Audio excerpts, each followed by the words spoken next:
As the investigation into a deadly church bus crash continues, there's concern today among some in the Vietnamese community about the evidence gathered at the accident site and whether or not victims and their families will have legal representation.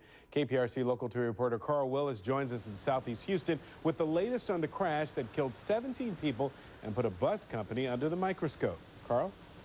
Well, Jerome, we know the owner of this bus company has an attorney, but activists in the Vietnamese community fear that many of the bus accident victims are not represented. Tammy Tran is an attorney and community activist. She says that when she heard about the tragic bus accident near Sherman that killed 17 members of her community and injured so many others, she went to see the heartbreaking scene for herself. It could have been me and my husband. We planned to go, but we could not. When she got there, she says there was still debris from the tour bus on the scene, but the guardrail had been repaired. That's when she says she became concerned that while the government agencies were investigating, the victims may never have a chance to conduct investigations of their own, especially since many of them, according to journalist Ben Nguyen, have not hired legal representation. The Vietnamese victims or family members, right now, I understand, doesn't have yet legal counsel. As for the ongoing investigation, Local 2 contacted the Federal Motor Carrier Safety Administration.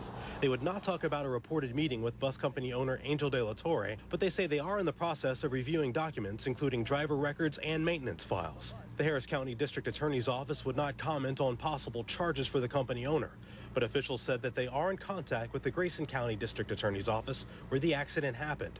There has been more talk about possible charges for the bus driver, 52-year-old Barrett Broussard. But personal injury attorney Robert Ammons says the bus's safety is a shared responsibility. The bus company has an absolute non-delegable duty to maintain their bus in a proper working manner.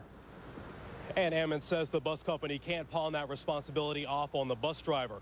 But a spokesperson with Sherman Police Department says possible charges for the driver could come later this week.